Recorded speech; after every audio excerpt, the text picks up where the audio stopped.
No moving, please.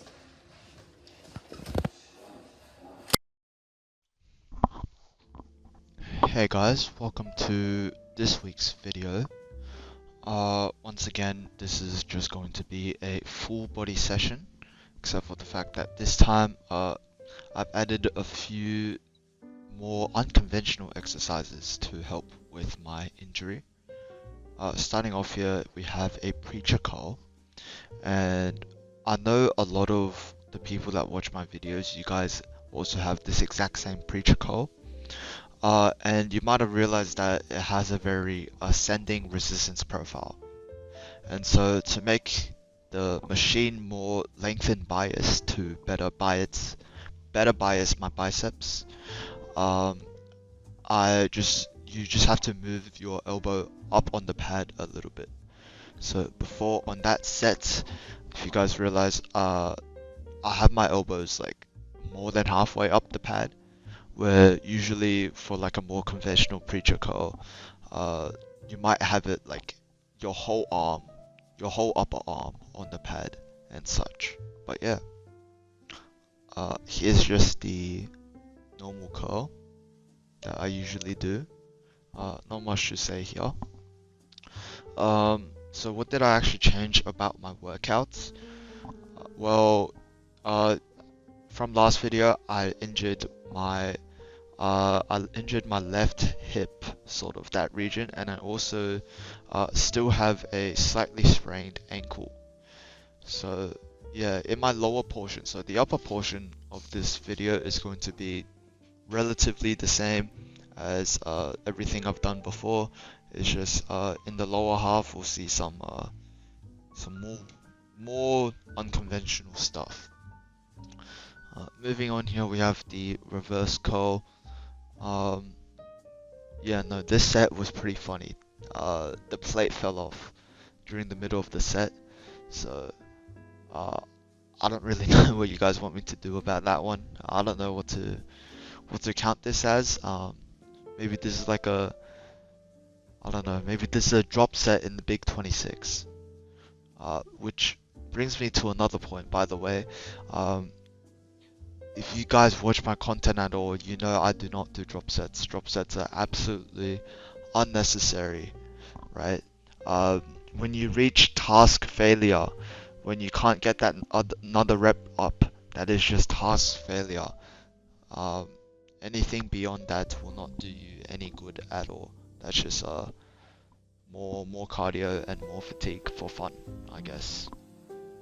Right, here we have the behind the neck press. Again, I highly recommend this exercise to anybody. Uh, it feels really nice on the shoulders, and you can always be more mobile. You can always be more mobile. Lat pull down here. I'd say so this is like a slightly different bar than the normal one I use. This one's a little bit more narrow, and so I just couldn't find the other guy was using the wider bar on the other lat pull down machine, and I wasn't bothered. So I just tried this one. To be honest, I think it's like all the same. I don't really have a preference. Anyways, beautiful set here for that pull down. Beautiful set. So more into what I wanted to talk to today, which was working on my mobility and also recovering from my injury, which is mobility is just a big part of it. What you guys have to understand about mobility and just stuff like flexibility in general is that your flexibility training is your strength training in a way, right? The reason why you're not flexible is, well, if you think about it, not being flexible just means you don't have the access to that specific range of motion in the more lengthened positions. And so how do you improve that flexibility? You simply get stronger in those ranges of motion, right? And that starts to sound a lot like strength training if you guys think about it, right? You can even argue well, not you can even argue, I know what I'm saying. But yeah, in those more lengthened positions, what we know happens is our stretch mediated hypertrophy, right? Um, our sarcomeres start to um, add in series rather than in parallel, as opposed to my normal concentric movements. And so we get a different type of regional hypertrophy in that case, which is you know, any hypertrophy is good news, I would say. Uh, Moving on, uh, something else I wanted to address today is I see a lot of you guys doing well, not a lot of you guys, but there's one specific idiot, one of my friends, and they do a total of 9 sets for the biceps, 3 different exercises, 3 sets each. And his reasoning for it is you can bias the different heads of the bicep. Now, do I really have to explain why that's not possible? Um, I hope not. You can just even without the theoretical explanation, every single bit of studying and every single bit of data leads us to conclude that you can't bias the different heads of the bicep. Regarding whether your shoulder is you're conducting a sort of elbow flexion with a extended shoulder or a flexed shoulder, does not matter in the grand scheme of things. It would result in biasing the same amount of the same regions, which means not only does the difference between a behind the back curl and a preacher curl, not only is there no difference in the biasing of different biceps heads, but also there is no significant difference when it comes to the bias in the bicep or the brachialis, which is your other elbow flexor. Alright? And also to harp on about more redundant exercises. Rear delt flies. If you guys are doing some sort of sagittal or transverse plane row, you do not need rear delt flies. Your rear delts are hit significantly well in any form of a sagittal or transverse row, right? You guys again just look at the joint action. What did the rear delts do? They, in the transverse and sagittal plane, they move your arm backwards, yes or no? And when you look at any form of row in those two planes, that's going to be the whole sort of thingy with the rows. That's the whole point of a row. So yeah, no need to do isolating a rear delt isolation exercise unless you do you only do forms of Kelso shrugs or something like a Keaton flap, then you can make an argument for doing rear delt flies. Alright. More programming tips include doing your arms. So again, the ordering of exercises in your session should be in alignment with what muscle groups you want to prioritize the most. But also on top of that, doing arms, doing your smaller, you can say smaller in this case, your smaller muscle groups such as your arms, your triceps and your biceps are going to be quite beneficial for your workout, since they don't take much cardiovascular demand, and so it would affect your subsequent exercises less than if you were to vice versa and start with something like a chest press, right? Same thing with legs. The reason why so here, this is actually, you can see me doing calf raises here. I did 2 sets each side, and I'm going extremely light, focusing on lengthening that muscle, focusing on that ankle mobility, and only training till mild discomfort, unfortunately, because I do not want to make the injury worse as soon as it's about to get better. Alright. But yeah, as I was saying, starting off your leg session, or like the leg portion of your workout, with stuff like your calf raises can actually help you perform your squats and other more compound lifts better as well. Since you know, by doing your calf raises first, you can argue that your ankles are going to be more warm and more elastic during your squats. That goes for the same with knee flexion and knee extension.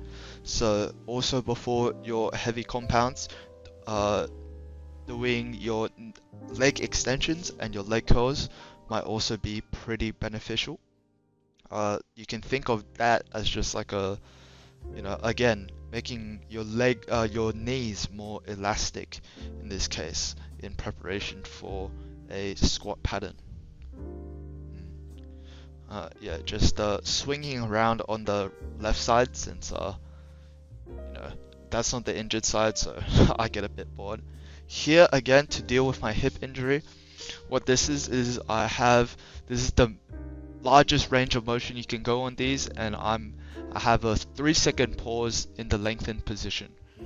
Just one set of that, a few reps to mild discomfort. And here I actually do an actual set of my adductors. So one thing to be careful for, a lot of people on TikTok, they keep talking about not trading, not spending too much time in these lengthened muscle positions, since you tend to accrue more muscle damage due to the significant channeling of calcium ions. Alright? In other words, I don't know, they're pussies, and they don't want to spend time in deeper ranges of motion. And as you can see here, this is how bad my range of motion has gotten for this side of my hip. I can barely get down here. It's actually quite hard for me to even go down this far. Right? Again, this is going to be very light. I'm holding is that like a 3? I don't know, it was just the lightest dumbbell there was in the gym. And again, I'm just training till mild discomfort here. Well, not even mild discomfort. Just stopping when it feels about right. Because any sort of discomfort here, and I'll get pretty scared that I might injure myself again. It's a very sensitive part, I guess. Alright. That was a long ass set. I won't lie to you. So yeah, a lot more high rep stuff. Obviously, I just want to get more into that range of motion. As you can see for this side, this is what like normally it should look like for an exercise like this. I think I'm just doing this side to I don't know, balance it out, because why not? But yeah, this is what your range of motion should probably look like for your hips. Yeah, once I've worked towards like, this is just to also make sure that I know what normal range of motion should look like. So once I've worked to here, I think that is a good signal that my hips are going to be back and healthy. Right? Again, just a lot of reps here. Oh wow. Oh wow. Yeah. So it's been like a week since I last injured myself on this SLDL. So this week again, it's not like I'm just not gonna do the movement forever. So I'm just gonna do very light here. I think I get 11 reps, which is the most I've ever done on a fucking SLDL. And yeah, just very light. Focusing a lot. I'm slowing down the negative part of this lift a lot compared to how I normally lift. And yeah, just really, you know, just actually I don't even know what this is for, to be honest. I just don't want to lose my touch with these SLDLs. And obviously, actually I do know why I do these. Obviously you want to assess how, since I injured my hip on that exercise, I want to assess how it is, yeah, how it's going. So yeah, not going bad if I can bend down without killing myself. Here we have single leg extensions, a bit of hip movement here, quite interesting. What am I doing? That's a good question. I don't know. Right? There's a bit too much hip movement for my liking. What am I even doing? But yeah, other than the hip movement, this feels really nice, to be honest. This exercise feels really nice. Might be my current favorite now that SLDLs are vaulted for quite a while. And that SLDLs are going to be vaulted. This is probably my favorite exercise. And then yeah, here we just have the other side. Oh, yeah, all these sets were like this session was actually really good. I don't think except for maybe I think it was the lat raise, I didn't go all the way to failure on any other sets. You know, a lot of the sets, majority of the sets, I kept it sensible and I managed to keep one in the tank and not be a complete idiot. Yeah, I don't know what I'm doing here. Yeah, it's a good question. What am I even doing? Anyways, here is the leg curl. Now, am I performing this with the greatest form? No. Should I probably fix it? Yes. But do I care about hamstrings? Absolutely not. So, yeah, I don't know. Yeah, this is a horrible form. If you guys do legs, which everybody should be doing legs, which is my videos, please do not do whatever the fuck that was. Alright, final exercise. To be honest, how much weight is this? I can't even tell. There's like 3 plates, so still pretty weak. You know, it's only like I think this is my 4th time doing this this specific leg press. I think, to be fair, my hips are at a point where I think maybe next week onwards I can return back to like a hack squat. The only issue with the hack squat that I have is that whoever fucking uses the hack squat, why the fuck do you guys put bands on the hack squat? Like, you put bands and then you put another plate on top. Like, what's the point? I actually don't get it. Anyways, oops, I gapped for too long here. Yeah, you guys are just gonna see a black screen. Anyways, I hope you guys have had a wonderful week, and I'll see you in the next video. Bye bye.